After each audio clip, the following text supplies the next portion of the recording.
বস ছিলেন মিরপুরের home of ক্রিকেটে। বাংলাদেশ ব্যাডমিন্টন ফেডারেশনের ব্যবস্থাপনায় ৩৯তম জাতীয় ব্যাডমিন্টন চ্যাম্পিয়নশিপ ২০২৫-এর উদ্বোধনী অনুষ্ঠানে সময়মতো যোগ দিতে নিজের গাড়ি ব্যবহার না করে আসলেন মোটর বাইকে। বাংলাদেশ ক্রিকেট বোর্ডের সভাপতি হয়ে এমন সাধারণ আর কে হতে পারে? তার হাত ধরে যদি ক্রিকেট এবং অন্যান্য খেলার কিছুটা উন্নতি হয়, সেটাই হবে দেশের জন্য মঙ্গল।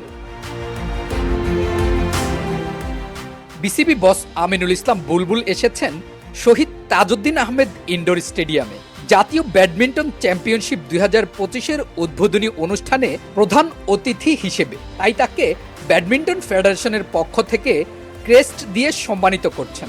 আজ ১৪ জুলাই থেকে ১৯ জুলাই ২০২৫ পর্যন্ত ৩৯তম জাতীয় ব্যাডমিন্টন চ্যাম্পিয়নশিপ ২০২৫ অনুষ্ঠিত হবে জাতীয় স্টেডিয়াম কমপ্লেক্সে।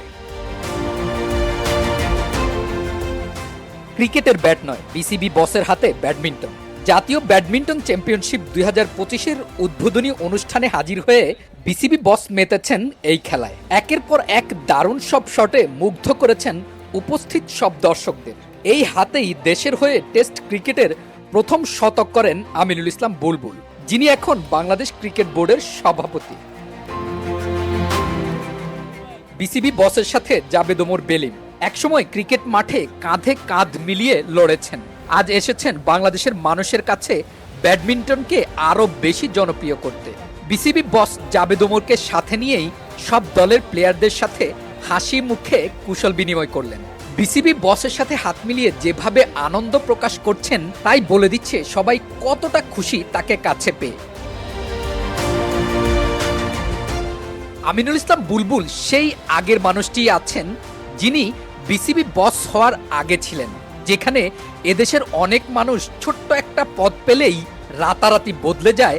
সেখানে তিনি একটুও বদলাননি, বরং সবার সাথে আরও বেশি আন্তরিক হয়েছেন, আরও বেশি সহযোগিতার হাত বাড়িয়ে দিচ্ছেন। তার হাত ধরেই সব দুর্নীতি আর অপকর্ম বন্ধ হোক, এদেশের ক্রীড়া জগতে ফিরে আসুক শান্তি আর উন্নতি।